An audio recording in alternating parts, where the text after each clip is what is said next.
السلام علیکم ناظرین، رمضان کے آخری عشرے کی تاک راتوں میں سے ایک رات شب قدر کہلاتی ہے، اور اللہ تعالیٰ نے ہم مسلمانوں کو تاک راتوں میں سے اس عظیم رات کو تلاش کرنے کا حکم دیا ہے۔ احادیث مبارکہ میں آتا ہے کہ جو شخص اس شب قدر کی رات کو حاصل کر لے اور اپنی عبادات میں اس طرح مشغول ہو جائے تو اللہ تعالیٰ اس کے تمام گناہوں کو معاف فرما دیتا ہے۔ آج ہم بات کر رہے ہیں شب قدر کی عظیم رات کی، اور ہمارے ساتھ موجود ہیں پروگرام میں ڈاکٹر اسحاق عالم صاحب۔ السلام علیکم، کیسے ہیں آپ؟ خیریت سے ہیں؟ الحمدللہ۔ اور ہمارے ساتھ موجود ہیں مفتی محمد عاصم صدیقی صاحب۔ السلام علیکم، وعلیکم، کیسے ہیں؟ خیریت سے ہیں؟ الحمدللہ۔ اور شرکا کے ساتھ ہمارے ساتھ موجود ہیں پاکستان کے معروف نعت خواں قاری اسد الحق صاحب۔ آپ لوگوں کا بہت شکریہ ڈاکٹر صاحب، مفتی صاحب کی آپ شب قدر پہ آئے اور ہمیں جناب آپ کچھ رہنمائی دیں گے۔ میرا پہلا سوال آپ سے، آج شب قدر کی رات کا آغاز ہونے جا رہا ہے، اس تاک رات کے بارے میں کچھ بتائیے، مطلب کچھ فضیلت کے بارے میں، کچھ اس کے بسم اللہ الرحمن الرحیم، نحمدہ ونصلی علی رسولہ الکریم، اما بعد۔ جیسا کہ تھوڑی دیر پہلے آپ نے خود بھی فرمایا کہ یہ رات رمضان المبارک کے آخری عشرے میں آتی ہے، اور اس کے تاک راتوں میں سے کوئی ایک رات ہے صحیح، جس کو قدر کی رات کہا جاتا ہے۔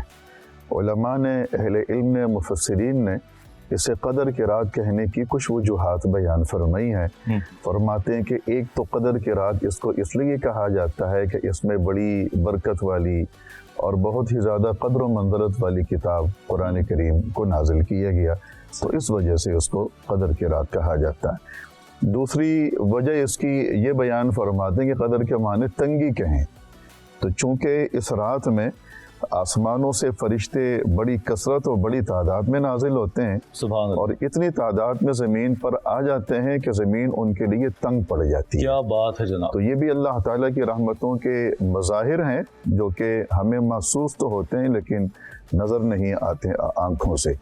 نبی کریم صلی اللہ علیہ وسلم نے اس رات کے حوالے سے بہت کچھ ارشاد فرمایا ہے، اور بڑی وضاحت کے ساتھ ارشاد فرمایا ہے، لیکن میرے خیال میں اس سے پہلے قرآن کریم کی جو ایک سورت ہے جس کو سورۃ القدر کہا جاتا ہے، جی، اس سورۃ القدر کو اگر تھوڑا سا ہم جائزے کے طور پہ دیکھ لیں تو ہمیں شب قدر کی فضیلت اور شب قدر کا مقام، اس کا رتبہ، وہ ساری چیزیں ہمیں اس ایک سورت میں ترتیب کے ساتھ مل جاتی ہیں۔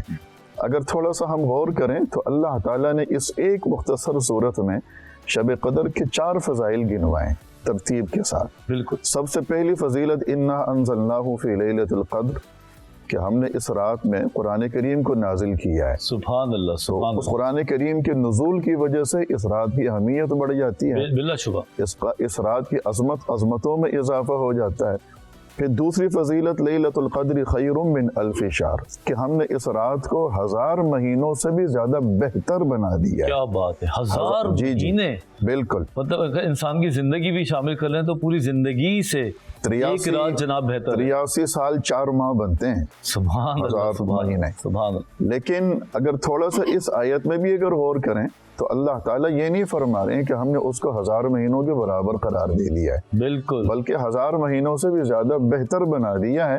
اب وہ بہتر میری اور آپ کی نگاہوں میں جو چیز بہتر ہوتی ہے اس کا معاملہ نہیں ہے، کوئی لمٹ ہی نہیں ہے نا، بالکل، بلکہ اللہ تعالیٰ کی نظروں میں اور اس کے شایان نشان جو چیز بہتر ہوگی وہی اللہ تعالیٰ ہمیں اس رات میں عطا فرمائیں گے۔ سبحان اللہ، تیسری فضیلت تنزل الملائکۃ والروح فیہا بإذن ربہم من کل امر، کہ آسمان سے تواتر کے ساتھ فرشتے تشریف لائیں گے، جیسے کہ حضرت انس بن مالک رضی اللہ تعالیٰ عنہ کی روایت میں بھی آتا ہے کہ نبی کریم صلی اللہ علیہ وسلم فرماتے ہیں کہ حضرت جبرائیل علیہ السلام اپنے پورے لشکر کے ساتھ، پورے قافلے کے ساتھ زمین پر اترتے ہیں، تشریف لاتے ہیں، اور پھر کوئی اگر کھڑا یا کوئی بیٹھا اللہ تعالیٰ کو یاد کر رہا ہو، ان سب کے لیے ایک ساتھ بخشش کی مغفرت کی دعائیں کرتے ہیں۔ کیا بات ہے جناب! چوتھی فضیلت سلام ہی حتی مطلع الفجر، کہ مغرب سے لے کے صبح صادق تک اللہ تعالیٰ فرماتے ہیں کہ جو عبادت کرنے والے لوگ ہوتے ہیں ان پر سلامتی ہوتی ہے،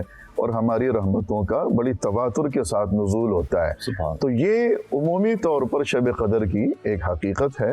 نبی کریم صلی اللہ علیہ وسلم نے بھی اس کی اہمیت کو بیان فرمایا ہے जैसे कि हज़रत आयशा सिद्दीक़ा रज़ी अल्लाह तआला अन्हा ने एक मौके पर अल्लाह के रसूल सल्लल्लाहु अलैहि वसल्लम से दरियाफ़्त किया था कि अगर हम में से किसी को शब क़दर मिल जाए तो इस शब क़दर का वजीफ़ा क्या होगा, हमें इस रात में क्या करना चाहिए। तो अल्लाह के रसूल ने फरमाया कि आयशा तुम यूँ पढ़ लिया करो, अल्लाहुम्मा इन्नका अफ़ुव्वुन तुहिब्बुल अफ़्व फ़अफ़ु अन्नी, कि परवरदिगार आप माफ़ी को पसंद फरमाते हैं, माफ़ करना, दरगुजर करना, नज़रअंदाज कर देना, इन चीज़ों को आप बहुत ज़्यादा पसंद फरमाते हैं। तो ये नज़र शफ़क़त हमारे ऊपर भी फरमाइए और हमें भी हमारे गुनाहों के हवाले से, हमारी कोताहियों कमज़ोरियों के हवाले से। आपकी बात को काट इसलिए रहा हूँ कि मुझे यहीं से सवाल एक निकला है जी।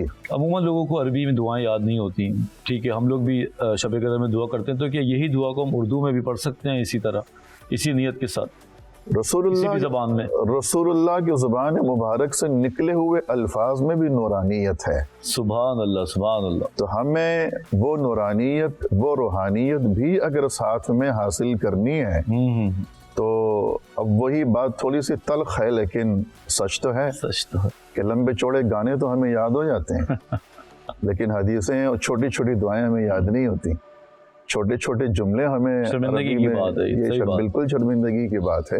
आप देखें ये बहुत मुख्तसर सी दुआ है, अल्लाहुम्मा इन्नका अफ़ुव्वुन तुहिब्बुल अफ़्व फ़अफ़ु अन्नी, बहुत मुख्तसर सी दुआ है, लेकिन हमें बाकी चीज़ें बड़ी अच्छी तरीके से याद हो जाती हैं, लेकिन इस चीज़ को याद करते हुए थोड़ा सा हमें झिझक भी होती है और थोड़ी सी, चूँकि हम ज़रूरत नहीं महसूस करते हैं, शायद हमें उसकी अहमियत प्रैक्टिस में नहीं रहते तो भूल जाते हैं, प्रैक्टिस में नहीं है, तो लिहाजा उर्दू ज़बान में दुआ की जा सकती है, लेकिन अगर हम उस चीज़ की पूरी रूह को हासिल करना चाहते हैं तो फिर अरबी के उन अल्फाज पर भी आना होगा जो अल्लाह के रसूल सल्लल्लाहु अलैहि वसल्लम ने अपनी ज़ुबान मुबारक से खुद अदा फरमाए हैं। इसी बात को मैं कंटिन्यू करूँगा। मेरा सवाल आसिम साहब आपके लिए ये है, यूँ तो हम सभी हैं ताक रातों में शब क़दर ढूंढ रहे होते हैं और इबादत भी करते हैं, आप हुजूर पाक सल्लल्लाहु अलैहि वसल्लम सहाबे कराम रज़ी अल्लाह ताला अन्हुम की क्या अंदाज़ था इन ताक रातों में, वो किस किस्म की इबादत करते कि हम उसको फॉलो करें। बिस्मिल्लाहिर्रहमानिर्रहीम। देखिए, फ़ज़ाइल के हवाले से माशाअल्लाह डॉक्टर साहब ने बड़ी सैर हासिल गुफ्तगू की है।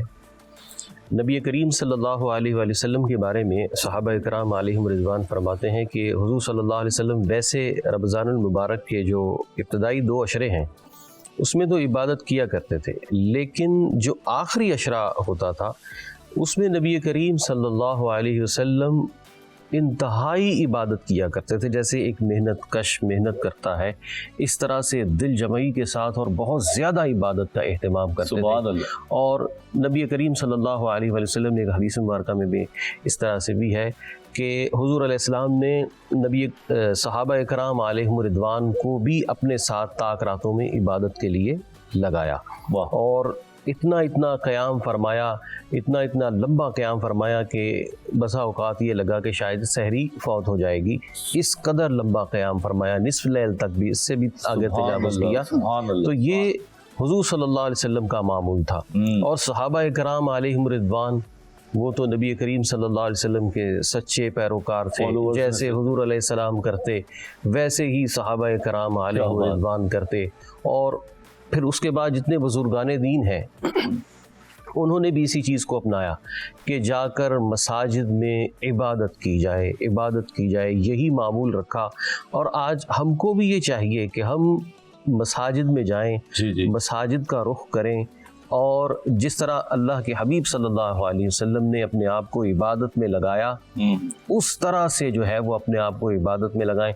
बाज़ जगह महाफिल वगैरह का भी इनेकाद होता है, लेकिन उन महाफिल और बयान से कहीं अच्छा है कि बंदा जाकर खुद इनफरादी तौर पर इबादत करे, कि बुज़ुर्गों ने इसी चीज़ की तरगीब दिलाई है कि ज़्यादा से ज़्यादा जाकर इबादत की जाए। और फिर ये देखिए कि हम उमूमी तौर पर किसी एक रात को अपना लेते हैं और उसी की तरफ जाते हैं, लेकिन ये पूरी ताक रातों का मामला है, किसी को भी मिस नहीं करना चाहिए। क्या बेहतरीन बात है जनाब। गुफ्तगू को जारी रखेंगे, लेकिन एक छोटा सा ब्रेक का वक्त होता है। सवाल मैं डॉक्टर साहब आपके लिए ये छोड़ के जा रहा हूँ कि क्या एक आम मुसलमानों को ये अजीम रात, ताक रात जो है वो मुयस्सर हो सकती है, और अगर हो सकती है तो कैसे पता चले इसका। छोटे से ब्रेक के बाद हाजिर होते हैं। دیکھتے رہیے آن رمضان.